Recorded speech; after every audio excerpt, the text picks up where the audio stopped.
We are doing preliminary verification, validation of what has come to us. So I leave the floor to you, guided by what I have just put out. Thank you. Before you come in, 1 second. Learned Counsel, when you raise the issue relating to Act 720, I brought it to the fore that particular law, the Whistleblowers Act, laid down a procedure for a whistleblower to follow. And it is definitely not social media, because action taken at social media has its own implication, and somebody who really wants to act as a whistleblower has a procedure to follow in blowing the whistle for a necessary action to be taken. So I thought the issue relating to being a whistleblower has settled by that statement made by the chair. So I do not want a situation where issues relating to a right under the Whistleblowers Act will then again be a subject matter of discussion. So if he is here to render unqualified apology, then we'll give him the opportunity so to do, so that we can bring this issue to an end. Well, Mr. Chairman, first of all, let me apologize for my lack of clarity to this committee. Maybe that's what's led to all this. But I did say, right from the word go, that two statements were made. The second one, we rejected completely. The first one, we said, yes, we made that post but it gave a certain reason and indicate that if that statement appears or seems to have, Counsel, with the greatest respect, as we sit here, very respected senior citizens of this country are engaging us. We were initially divided on this matter. Please help your client. It's not a matter of Leonard. We respect you. You know, it's because I'm sure he knows why he chose you. You are a respected counsel. This issue of if, are you rendering an unqualified apology? If not, let's close this matter. Are you apologizing and are you going to pull it down and all? Let's close this matter, because the speaker is of the view that we should manage this thing, and that is why we are managing. But you cannot continue. We give you the chance, 50 years at the bar, this at the bar. No, Mr. Nanato does it. I would have protest. No, you can protest if you want us to have one. No, because I've opened the window for us to solve this matter. This is not an NDC MPP matter. No, Chairman. Mr. Chairman. Chairman, with the greatest respect, I am. No. We want to solve it. But this is not a matter of 10 years at the bar, 50 years at the bar. We are solving a problem. We have no, please. Honorable, respected former chief of staff, respected politician and counsel. We are here to cooperate with you to solve a matter. We've also listened to good counsel. If you realize, both sides have come to a conclusion to solve this matter so that we don't escalate. I repeat, are you rendering an unqualified apology with the understanding from you that you are going to pull down the post? Yes, no. Let's proceed. Yes. Chairman, before we proceed. Record that the statement that he admitted to be the author is the one that we are asking him to render the unqualified apology. The fact that he said, I am not the author of this particular statement, it is incumbent upon the committee to deal with it regarding whoever is behind the statement. So we are limiting him to the statement that he admitted to be the author. Unless he's ready to provide evidence of what he is saying, let's proceed. You render the apology, and then you just pull the statement down, and then we walk away. Chairman, and also issue a disclaimer on that one. It's very important because the lawyer can only speak on matters of law. You see, And Mr. Vormawor has all the facts known to him, and in whichever capacity is seated there as a witness or whatever, Patrick all the Boma, facts Honorable are Patrick known to Boma, him. this must come as an advice to him after he has rendered the apology. Then we advise him that once you said you are not the author of this particular statement, we expect you to really issue a disclaimer, and your disclaimer will even help the committee to take the person on. No, but we are glad to do it quite.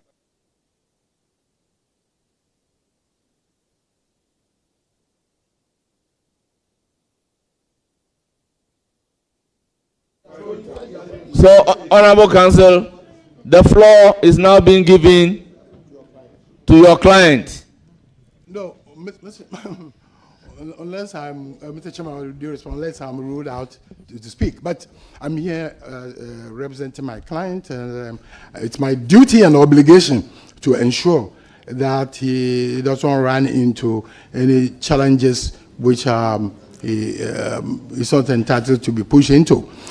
If we want to, what we want to do is to ensure that we don't end up making statements which will appear to incriminate us and violate our right to self-incrimination.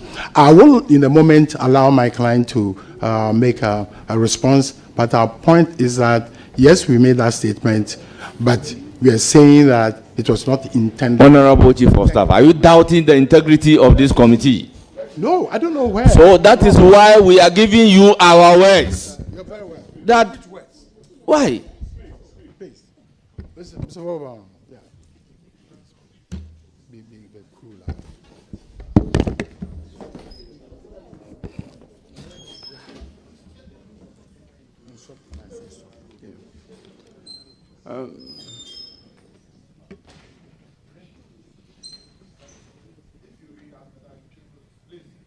You have the floor. Honorable Chairman and members of the Appointments Committee, I am grateful for the opportunity to appear before you to address concerns regarding recent posts on social media and subsequent misreporting or other ones that have been generated which has caused apprehension within the distinguished House. I want to begin by reiterating my utmost respect for the committee and its constitutional role and the job or task it has to vet persons to high office in this country. Yesterday, I watched the proceedings and was eagerly looking forward to the vetting of Dr. Manibuama, a man of enormous integrity and respect. I want to extend my apologies to him that his vetting process became the subject of, in some respects, overshadowed by conversations about an alleged post. I'm grateful that the committee in its wisdom has invited me and, in fact, also allowed the vetting to continue, which allowed Dr. Manibuama to show his grit and integrity. Mr. Chairman, yesterday, the second Deputy Minority Whip and Member of Parliament for Weja, Gbawe, the Honorable Jerry Ahmed Shaib, read a statement which is being referred to as the second statement, which was repeatedly attributed to me. As has been said categorically, those statements were not mine. At no point did I accuse the chair of this committee or members of the NDC for having asked for or to be given money or to submit themselves to oral. It is in fact on record that I've praised the chair of this committee for his leadership of the committee during the ministerial vettings. And these were my comments, sir. May God grant us all the serenity and maturity of Honorable Ahiafo Bernard, for in the face of grave immaturity and tantrums, he retains his dignity. To those of you who say he's weak for refusing to engage, I think that he has shown that strength is not loud, it is patient and deliberate. Mr. Chairman, I categorically disassociate myself from the comments attributed to me, and even from subsequent remarks that had been made by others that I was accusing certain members of this committee for corruption. The misinformation, as I said, was appeared on a Facebook post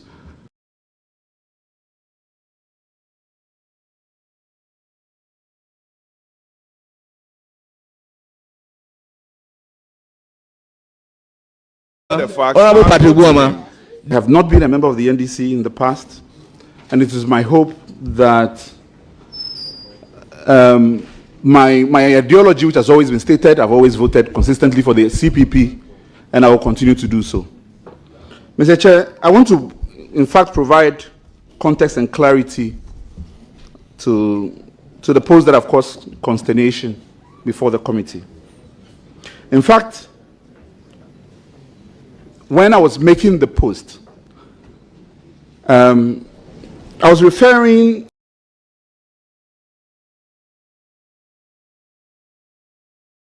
to information that, and also in particular to these types of allegations that come up often and that plague this committee and its honorable duty before it.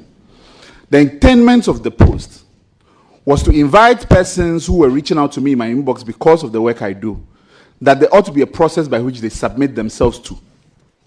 Now, in my choice of word, in fact, if you look at the statement that was made, that have been shared with me, you'd see that the post has been edited several times because I'm trying to convey the right tone. Unfortunately, perhaps lacking the gift of the gab, I made the post in a manner that suggests that I was accusing specific members of this committee to this. And Mr. Chair, if you allow me to further draw the committee's attention to the real import of that post and what I was trying to achieve with it.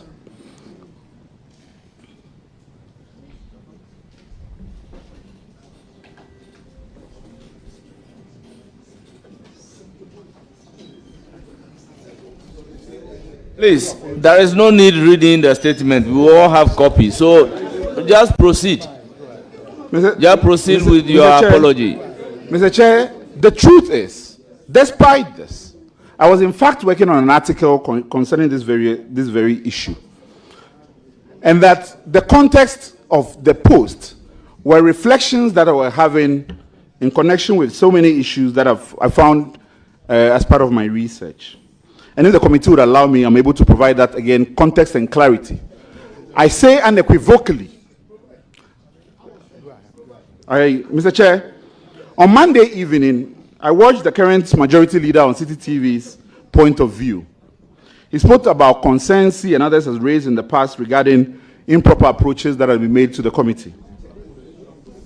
I am aware that an ad hoc committee was set up by the House which found that because it did not provide documentary evidence of improper approaches, he should apologize. Today, he stands elevated among his peers. Mr. Chairman, Mr. Manasseh Azure published a book, The President Ghana Never Got. This was his words in the book. Please, are you going to render apology? We are not interested in what Manasseh has said in the past. Please. Please. Mr. Chairman, I crave your indulgence for context and clarity. I crave your indulgence for context and clarity as to why my post. In the book, Mr. Manasseh said, Muntaka never mentioned that the only cash that came to the appointment Mr. committee... Oliver Baka, Vormawor, are you going to do justification or you want to render an apology and we close this meeting? Mr. Chair, I have no intention to lecture the committee. If the committee resolves that the context of the post is irrelevant to the commission, the question here, I'm happy to proceed as the committee has directed. Now, Proceed as the committee has directed. Mr. Chair, I am saying here clearly that my post was not intended to disparage members of the committee, and I have not intended to say that members of this committee have received or demanded bribes from various individuals. At no point was my statement intended to communicate same. And for those reasons, I apologize. Mr. Chair, the reason why I have left the post on and not deleted it, in fact, I did contemplate it, was because I saw that the words had been twisted and that it became imperative on me that I maintain the post in its original form.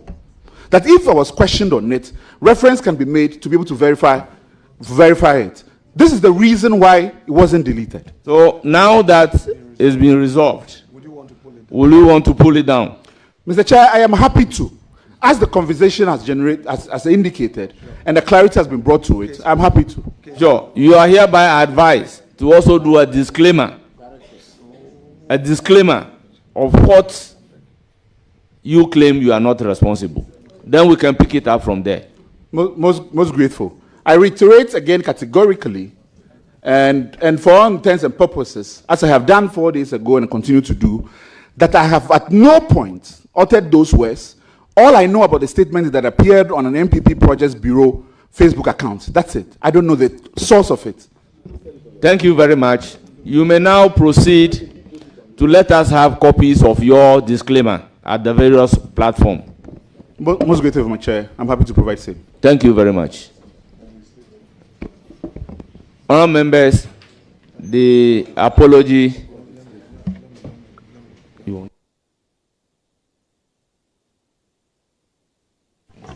Chairman, thank you for the opportunity. To our friend Oliver,